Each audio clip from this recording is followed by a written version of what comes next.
All right, breaking today, everyone. Special counsel Robert Mueller has charged a lawyer with close ties to former Trump advisor Richard Gates for lying to the FBI in the ongoing Russia probe.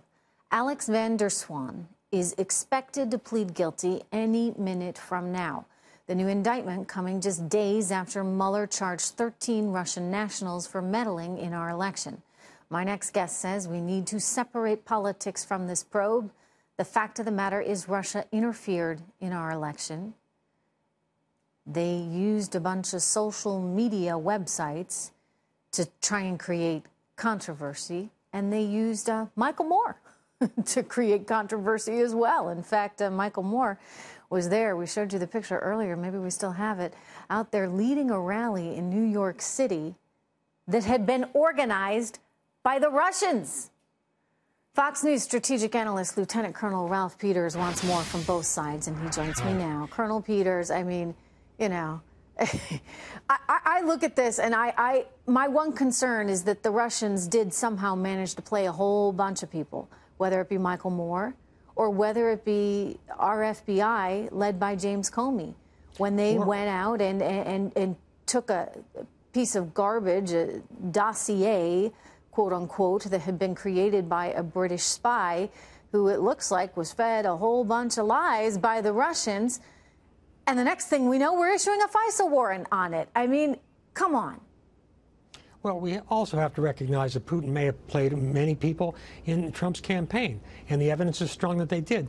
But, Trish, the fundamental problem here is by tearing ourselves apart, we're playing into Putin's hands.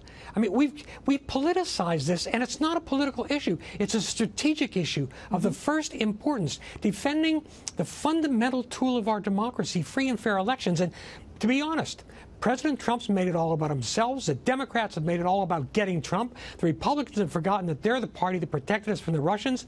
The enemy here is not Donald Trump. The enemy here it's not Chuck Schumer, and it's certainly not Robert Mueller. The enemy is Vladimir Putin. And every American, from Nancy Pelosi to Devin Nunes, should be shoulder to shoulder standing up against the Russians. And the president needs to provide leadership in the effort to prevent Putin from interfering in the next cycle of elections.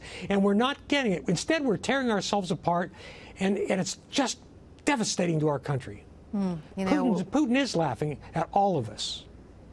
Yeah, I mean, it's as though he was able to use our greatest strength, the openness of our society, against us, right? It's that openness, that trust in our democracy, our open, free press. He used all of that directly against us to create this division, to create this uncertainty, to create, Colonel, this chaos? Yeah. An American Soviet sympathizer way back in the 1920s, Lincoln Steffens, went to the Soviet Union, and he made up this line he concocted: "I have seen the future and it works."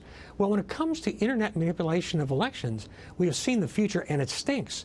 And Putin was ahead of us on this. And there are many reasons why this happened. Is it manipulation? I want to back up here, because I don't know if it's manipulation of the outcome of the election. Not to say that it couldn't get to that in the future. We got to be careful about that. But what I could say is that it contributed to the manipulation of the American people to inspire a kind of crazed, raw emotion, to the point where at Thanksgiving dinner, some families couldn't even talk about politics because nobody can do so without a tremendous amount invested, right? I mean, that was in part what Putin was able to accomplish with social media. Absolutely. And the divisions, both sides have been equally divisive.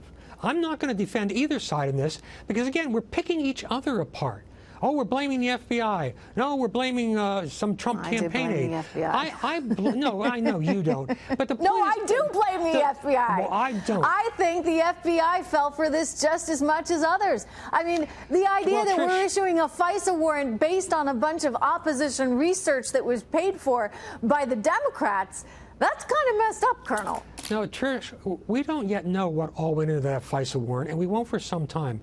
But I will tell you, I have worked with the FBI, and I have utter faith in their ability overall to do the right thing for the American people. We have to be very careful about attacking our institutions.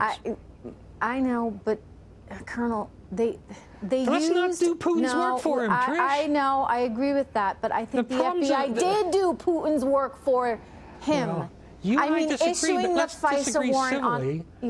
I know. Let's be Americans together. Let's blame Putin. That's where the blame lies. I just would like us to, enemy. you know, I think we need to be smarter about it. I agree with you. We sure do. And President Trump needs to fully impose the sanctions on Russia, voted by the Senate and China, 98 by the to way, 2. and China as well. Yes, of course, certainly, of course. Okay. But the Russians need to pay a price for what they attempted to do, whatever its ultimate effects may have been. All right, Putin's Colonel? the villain here.